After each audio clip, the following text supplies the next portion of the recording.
오늘은 종교개혁주일인데요. 501주년 되는 기념주일입니다. 저희 교회가 개척된 이후로 10월 마지막 주일은 항상 종교개혁주일로 지켰습니다. 그 이유가 무엇이냐면 1년에 한 번 정도는 우리를 깊이 성찰하는 시간이 있어야 한다.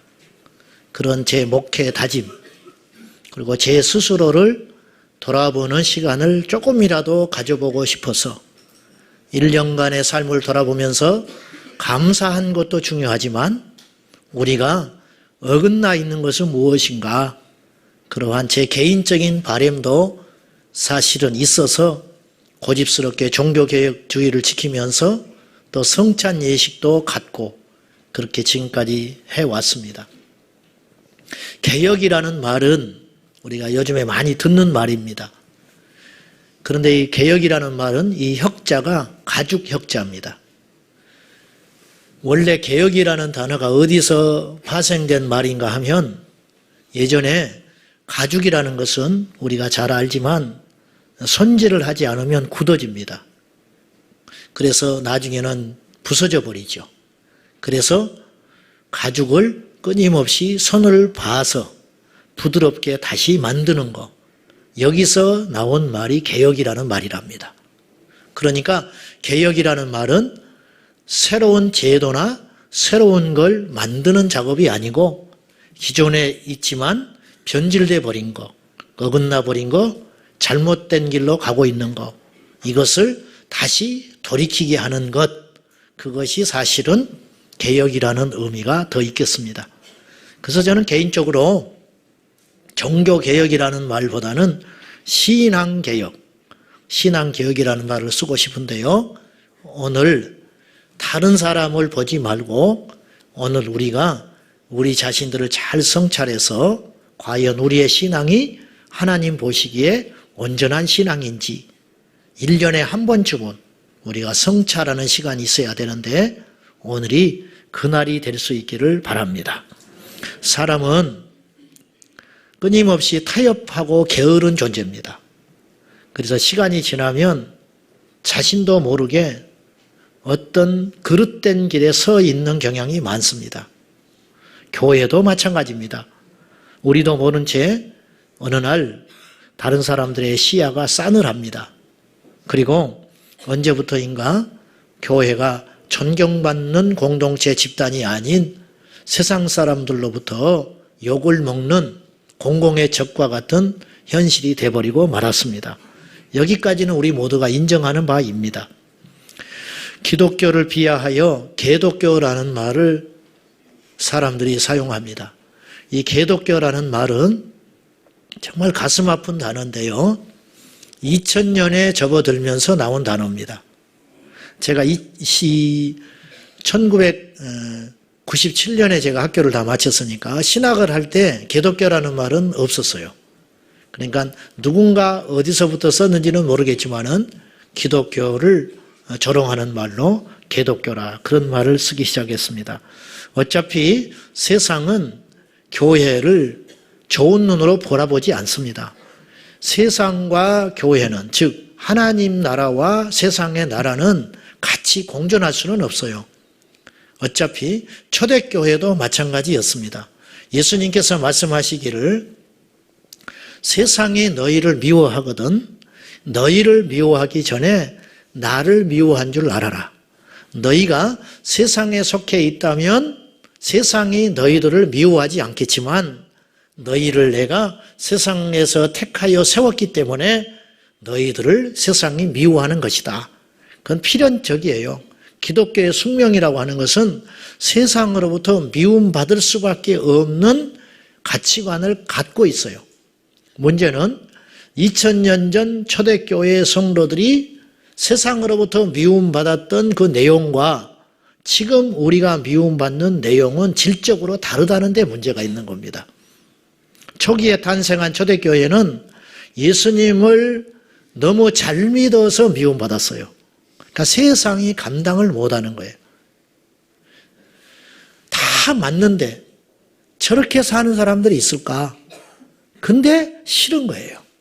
자기들이 이렇게 못 살아갈 자신이 없으니까.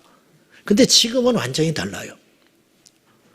지금은 이제 우리를 비하하지 않은 게 아니고 저와 여러분들을 포함하여 오늘 이 시대는 우리가 세상에 미움을 받는 이유는 예수님을 잘 믿어서 미움받는 게 아니고 제대로 믿지 못해서 미움을 받고 있는 것 같아요. 그럼 왜 이런 일이 발생했는가? 이유는 한 가지입니다. 우리가 말씀을 떠났기 때문에 그래요. 루터는 종교개혁을 일으킬 때 핵심이 뭐냐면 말씀으로 돌아가자였어요.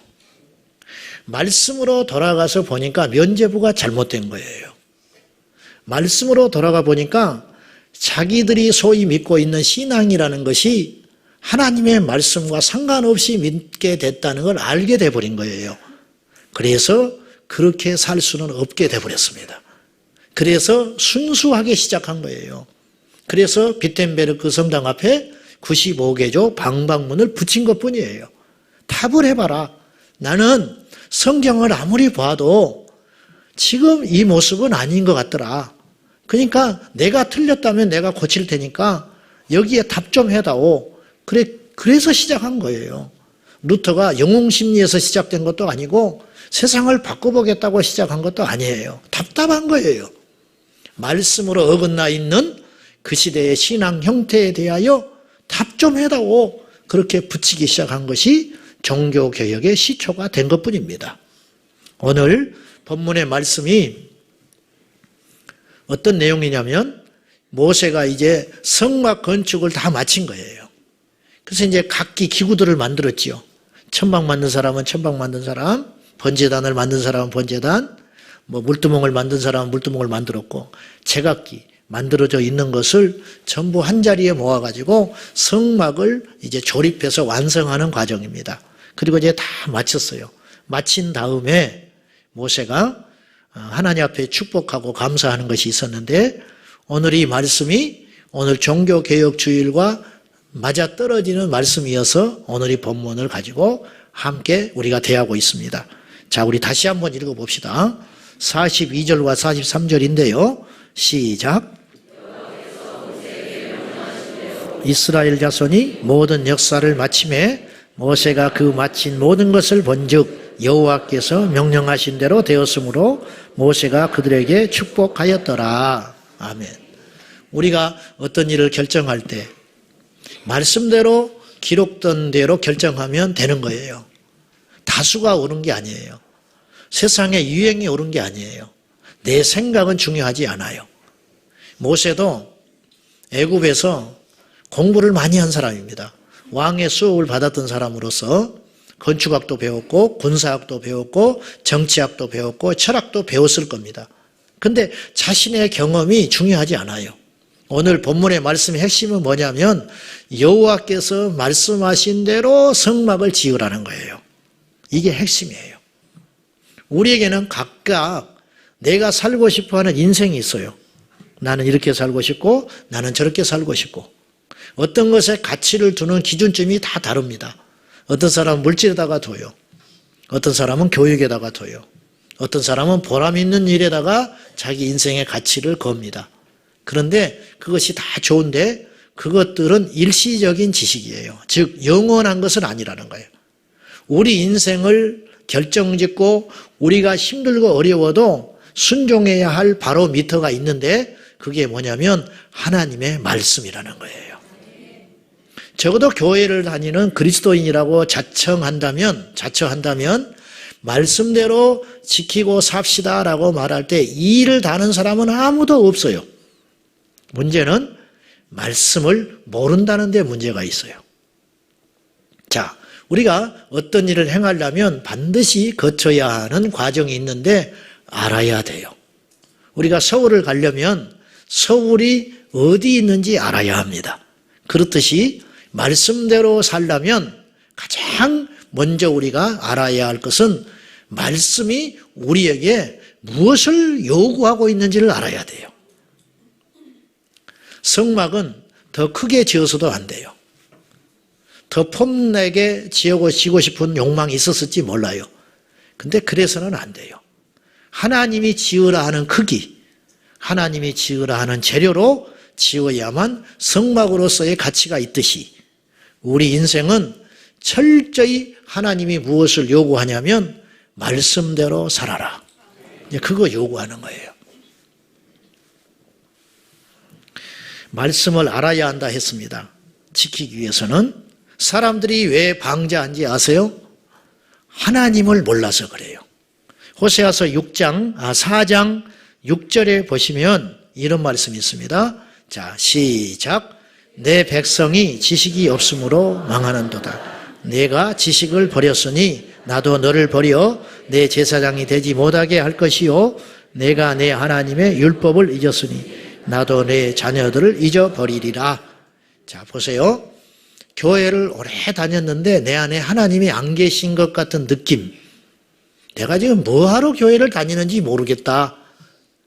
말은 안 하시지만 그런 고민을 많이 하시는 분들이 있습니다. 이거 당연한 고민이어야 하고요. 그 고민이 반드시 있어야 돼요.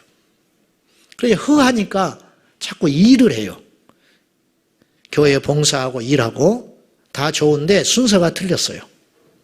여러분이 지금 힘쓰고 애써야 할 일은 무엇이냐면요.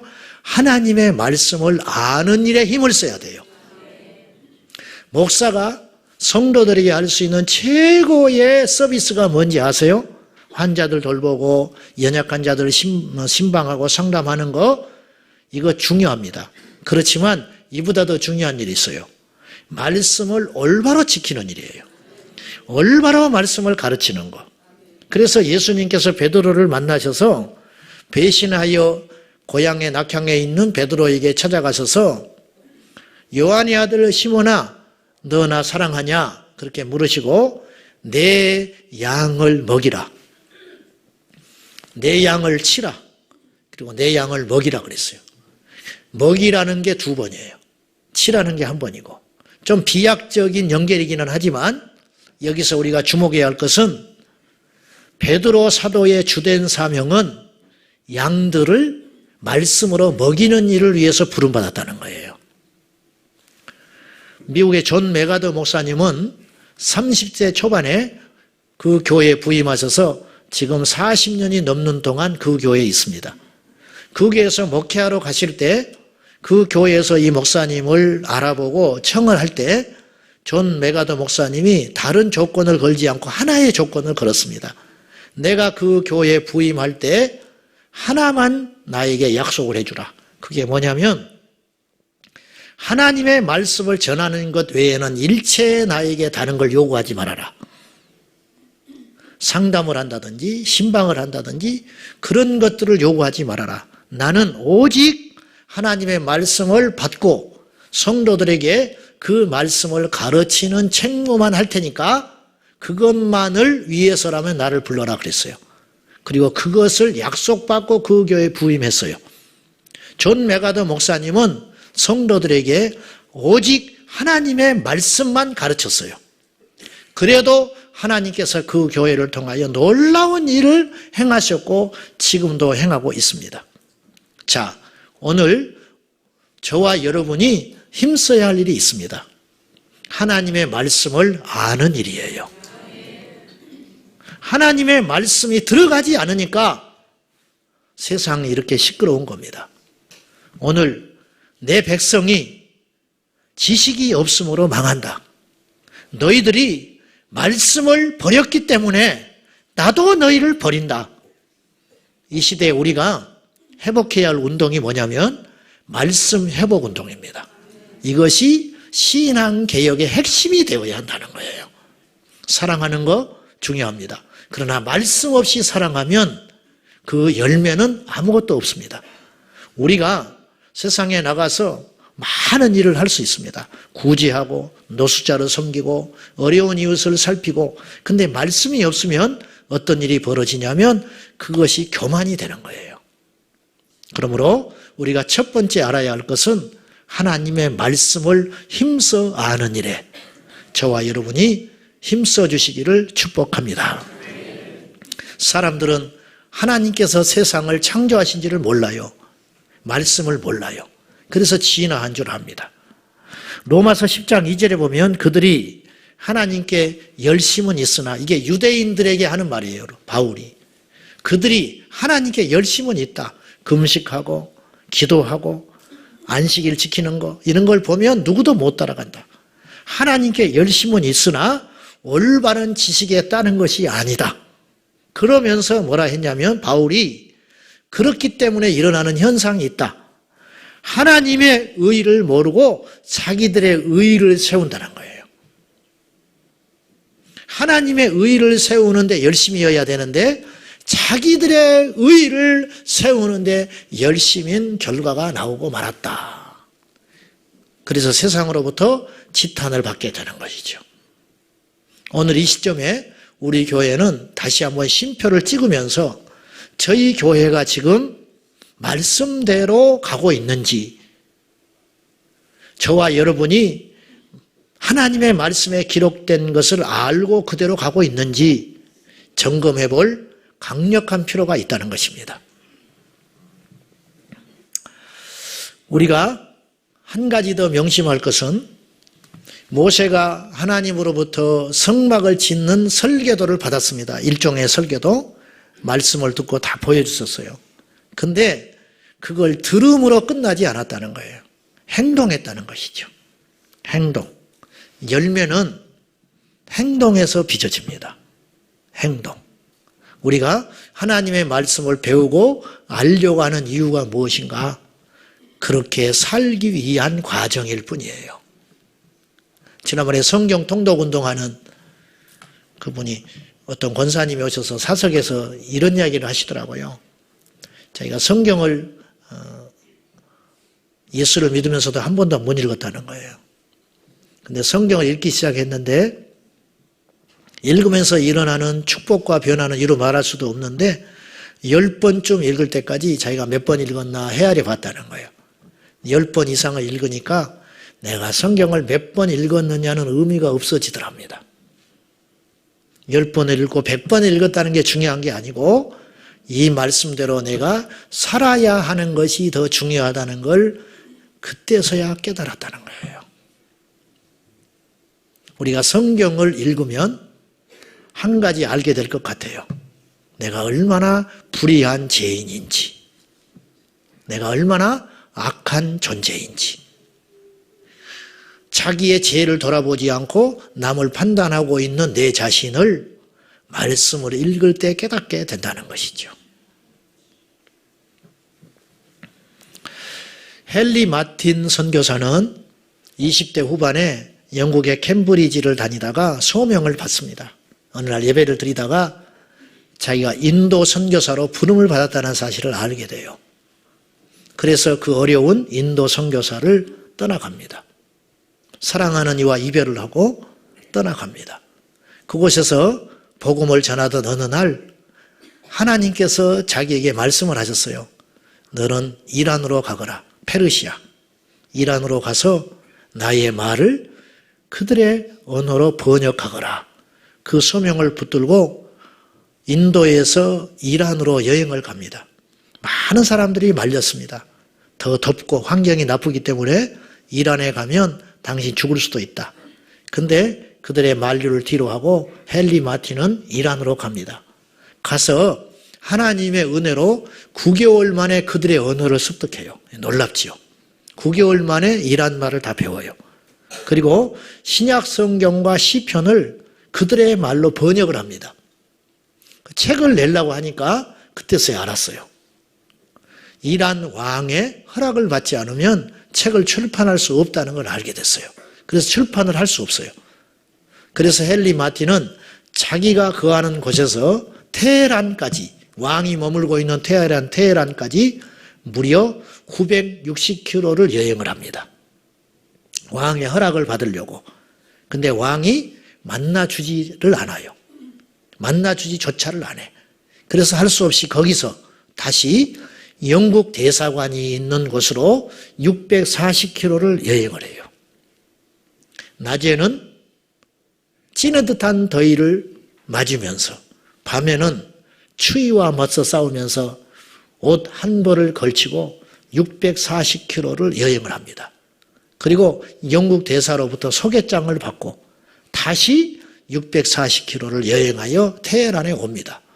그리고 왕에게 허락을 받고 출판사에 책을 출판하기 위해서 맡겨놓고 책이 나온 걸 보지 못하고 열흘 만에 죽어버려요.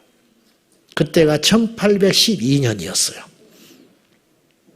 그는 죽었지만 그의 신약 성경의 이 번역본으로 인하여 수많은 사람들이 예수를 믿고 교회가 세워졌다는 것은 당연한 이치입니다. 일제시대의 이세종 선생 이야기를 제가 자주 했습니다. 우리 모두에게 해당되는 이야기인데요. 이세종 선생은 예수님을 믿고 성경을 읽는 순간부터 읽은 대로 살았습니다. 읽은 대로. 어느 날 삭개오의 이야기를 읽다가 자기가 어리석은 삭개오와 같다는 사실을 알게 됐습니다. 그날 그는 자기에게 빚진 자들을 다 불러다가 용서해 줘버립니다. 몰랐을 때는 자기가 당연한 줄 알았는데 빚을 준 사람들에게 이자를 받고 하는 일이 당연한 줄 알았는데 내가 삭개오처럼 살았구나. 성경을 읽고 깨닫고 그날로 실천했습니다. 우리에게 실천력이 어느 때보다도 요구되는 때입니다. 우리가 목회자한테 실망합니다. 성도들에게 실망합니다. 내 자신에게 실망할 때가 많습니다. 그 이유가 무엇이냐면 말씀을 알지만 그렇게 살지 못하는 것. 이런 상태를 로마서 1장에서는 하나님을 알되 영화롭게 하지 않는다 그랬습니다. 하나님을 알지만 하나님의 영광을 위해 살지 않는다. 이런 뜻이죠. 오늘 저와 여러분의 이야기입니다. 우리 교회 집사님이 주일을 안 나올 뿐이 아닌데 주일을 안 보이셔서 물어봤더니 한 달에 한 번 저희 시골에 가서 예배를 드립니다. 그 이유가 무엇이냐? 저희 부모님이 예수를 믿지 않기 때문에 가서 주일날 그분을 모시고 시골교회에 가서 같이 예배를 드리고 신앙생활 할 수 있도록 아마 당분간 그렇게 해야 할 것 같습니다. 그렇게 이야기했어요. 제가 그 말을 들을 때 감동을 받았어요. 이것이 믿음이다. 우리 집사님은 한 분은 동생이 예수를 믿지 않습니다. 지방에. 그래서 그 동생이 예수 믿기를 위해서 간절히 애타는 마음으로 기도했습니다. 본인들이 얼마 전에 거듭나고 보니까 예수 그리스도를 믿지 않는 것이 얼마나 무서운 일인지를 알게 됐기 때문에 그냥 잊지를 못하시는 거예요. 그래서 매주 말씀을 보내줘요. 그러다가 이분들이 어느 날 동생이 그 강팍한 마음이 녹아지고 스스로 교회를 가기 시작했다는 거예요. 그래서 어느 교회를 가면 좋을지 제게 물어봤어요. 저는 그런 말을 들을 때 그것이 믿음의 열매라고 생각해요. 성경은 우리에게 이야기합니다. 서로 사랑해라.